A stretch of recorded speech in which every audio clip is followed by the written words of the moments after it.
এই যে দেখুন কেকটা কতটা সুন্দর হয়েছে দেখতে।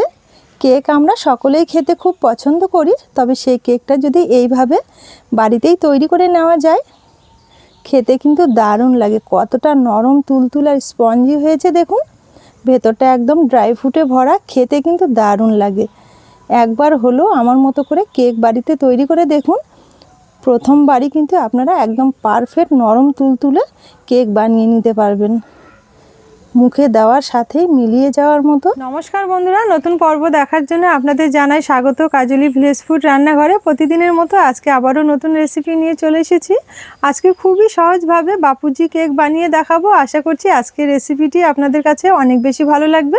তাহলে চলুন দেখে নেওয়া যাক আজকের কেকের রেসিপি। আমার চ্যানেলে নতুন বন্ধু হয়ে থাকলে সবার আগে চ্যানেলটি সাবস্ক্রাইব করে আমার পাশে থাকবে। এবার সবার প্রথমে এখানে একটা বাটি নিয়ে নেব।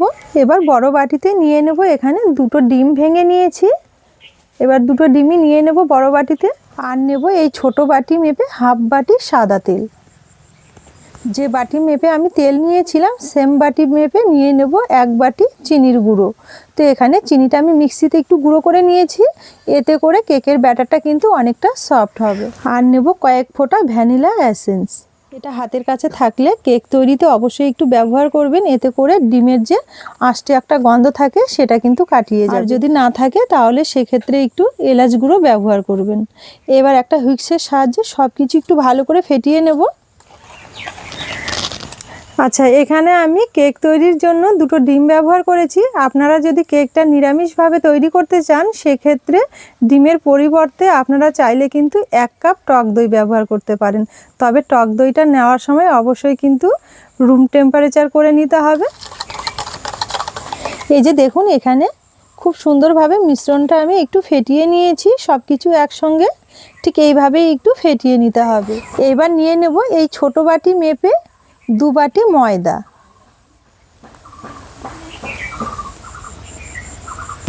দু বাটি ময়দার জন্য নিয়ে নেব হাফ বাটি গুঁড়ো দুধ। 4 চামচ মেপে ভর্তি ভর্তি নিয়ে নেব 1 চামচ বেকিং পাউডার। আর নেব হাফ চামচ বেকিং সোডা। এবার আবারও সব কিছু একটু ভালো করে মিশিয়ে নেব একসঙ্গে। এই যে দেখুন এখানে একটু ভালো করে সব কিছু মিশিয়ে নিয়েছি। এবার যে বাটি মেপে আমি প্রথমে ময়দা নিয়েছিলাম ঠিক সেই বাটি মেপেই নিয়ে নেব প্রথমে 1 বাটি দুধ। তো প্রথমে এখানে 1 বাটি দুধই দেব। তো 1 বাটির থেকে এখানে অল্প একটু আমি রেখে দিয়েছি, এটা আগে ভালো করে মিশিয়ে নেব, কারণ এই ব্যাটারটা কিন্তু খুব একটা পাতলা করব না। এখানে ভালো করে মিশিয়ে নিয়েছি আর বাকি দুধটুকুনো আমি দিয়ে দেব। কেকের ব্যাটার যত ভালো করে ফেটিয়ে নেওয়া হবে কেকটা কিন্তু ততটাই একদম স্পঞ্জি আর নরম তুলতুলে হবে। ব্যাটারের উপরই কিন্তু নির্ভর করবে যে কেকটা কতটা সুন্দর হবে, সেই কারণে অবশ্যই একটু ভালো করে কেকের ব্যাটারটা তৈরি করে নিতে হবে। আর কেকের ব্যাটার তৈরি করার সময় কিন্তু এলোমেলো করে ঘোরানো হবে না, একইভাবে এইভাবে ঘুরিয়ে নিতে হবে, এতে করে কেকটা অনেকটা সুন্দর হবে। তো দেখুন এখানে সব কিছু খুব ভালো করে একটু মিশিয়ে নিয়েছি আর ব্যাটারটা দেখুন ওপর থেকে ছেড়ে দেখাচ্ছি, ঠিক এই রকম হয়েছে। এর থেকে আর পাতলা করার দরকার নেই। যখনই দেখবেন ব্যাটারটা ঠিক এই রকম হয়ে যাবে তখনই বুঝে নিতে হবে যে কেক তৈরির জন্য ব্যাটারটা একদম পারফেক্টভাবে রেডি হয়ে গেছে। এবার এর মধ্যে কিছু ড্রাই ফ্রুট দেবো, তার জন্য ড্রাই ফ্রুটগুলো এবার রেডি করে নেব। একটা বাটি নিয়ে নেব। এবার এই বাটিতে নিয়ে নেব কতগুলো ভাজা চীনাবাদাম। বাপুজি কেকের মধ্যে দেখবেন প্রচুর পরিমাণে কিন্তু ড্রাই ফ্রুট থাকে, আর সেই কারণে খেতে কিন্তু অনেক বেশি ভালো লাগে। আর দেবো এখানে কিছুটা কিশমিশ নিয়েছি আর কতগুলো আমি 3 কালারের টুটি ফুটি নিয়েছি। এবার নিয়ে নেব।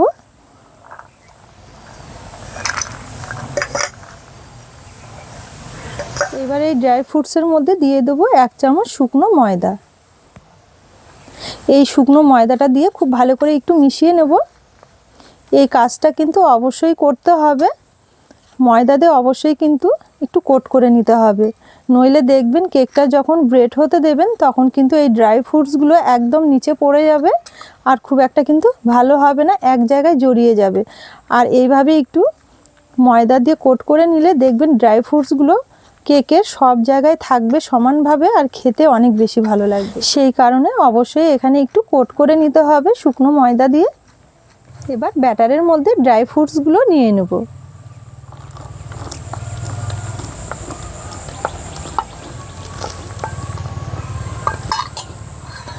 খুব ভালো করে একটু মিশিয়ে নেব। এই যে দেখুন এখানে ড্রাই ফ্রুটস দিয়ে খুব সুন্দরভাবে ব্যাটারটা আবারও আমি ফেটিয়ে নিয়েছি। তো এখানে ব্যাটারটা কিন্তু কেক তৈরির জন্য এবার একদম পারফেক্টভাবে রেডি হয়ে গেছে। এবার কেকটা ব্রেড করে নেব। তার জন্য এখানে একটা কেক মোল্ড নিয়েছি। এবার মোল্ডের মধ্যে সামান্য একটু তেল লাগিয়ে নেব। ব্রাশ দিয়ে চারোধারে একটু তেলটা ভালো করে সমানভাবে লাগিয়ে নিতে হবে। এই যে দেখুন এখানে তেলটা চারোদিকে খুব ভালো করে একটু ব্রাশ করে নিয়েছি। এবার এর মধ্যে নিয়ে নেব 1 চামচ শুকনো ময়দা। তো এখানে আমি শুকনো ময়দা দিয়ে এইভাবে একটু মোল্ডটা কোট করে নেব। আপনাদের হাতের কাছে যদি বাটার পেপার থাকে সেক্ষেত্রে আপনারা কিন্তু বাটার পেপার ব্যবহার করতে পারেন। এই যে দেখুন এখানে শুকনো ময়দা দিয়ে খুব ভালো করে মোল্ডটা আমি একটু কোট করে নিয়েছি আর এক্সট্রা বাকি ময়দাটা আমি ঝেড়ে ফেলে দিয়েছি। এবার ব্যাটারটা মোল্ডের মধ্যে নিয়ে নেব।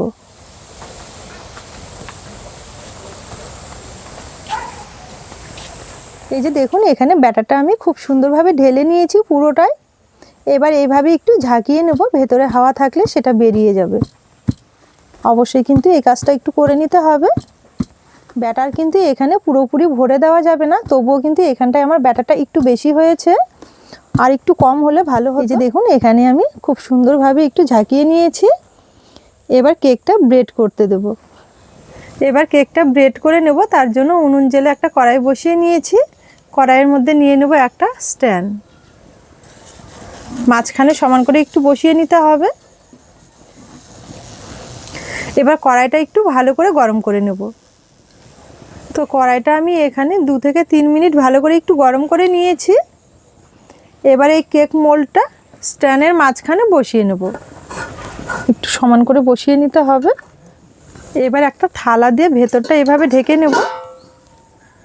তারপরে আবারও একটা থালা দিয়ে উপরে এইভাবে ঢেকে দেব। ঢাকা দিয়ে কেকটা আমি প্রায় 30 থেকে 35 মিনিট ব্রেড করে নেব। এখানে কেকটা আমি ঘড়ি ধরে 30 মিনিট ব্রেড করে নিয়েছি। এবার ঢাকা তুলে দেখে নেব। এই যে দেখুন এখানে আমি কেকটা কিন্তু এর আগে একবারও ঢাকা তুলে দেখিনি।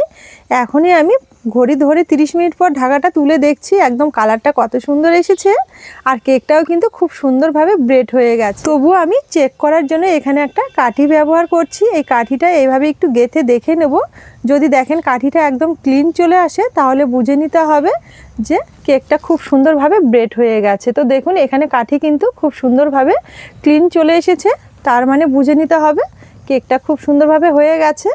এবার কেকটা নামিয়ে একটু ঠান্ডা করে নিতে হবে। এই যে দেখুন এখানে কেকটা আমি হালকা একটু ঠান্ডা করে নিয়েছি 5 মিনিটের মতো। এইভাবে একটু ছাড়ানোর আগে একটু ঠান্ডা করে নিতে হবে। এবার এখানে একটা থালা নিয়েছি, থালাটা এইভাবে একটু উপর করে নেব। এইভাবে একটু থাবা দিলেই দেখবেন খুব তাড়াতাড়ি কেকটা কিন্তু কেক মোল্ড থেকে ছেড়ে আসবে। এই যে দেখুন কত সুন্দরভাবে ব্রেড হয়েছে।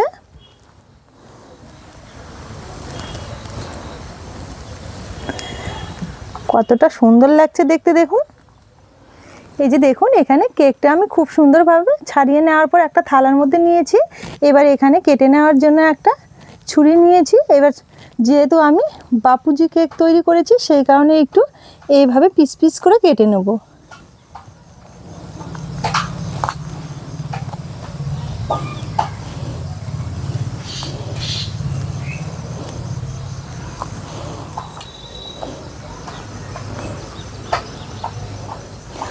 এবার চৌকো শেপে কেটে নেব। একদম নরম তুলতুলে স্পঞ্জি কেক হয়েছে দেখুন।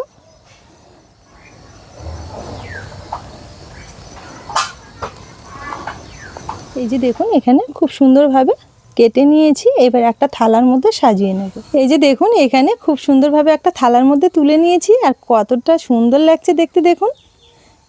তো বন্ধুরা, আজকে কেকের রেসিপি আপনাদের কেমন লেগেছে অবশ্যই কিন্তু একটা কমেন্ট করে জানাবেন। আর পুরো ভিডিও দেখে রেসিপি ভালো লেগে থাকলে সবসময়ের জন্য আমার চ্যানেলের পাশে থাকবেন। আজকের জন্য রেসিপি এখানেই শেষ করলাম। ফিরে আসবো পরের দিন নতুন রেসিপি নিয়ে। ততক্ষণের জন্য আপনারা ভালো থাকবেন, সুস্থ থাকবেন। দেখা হবে পরের রেসিপিতে।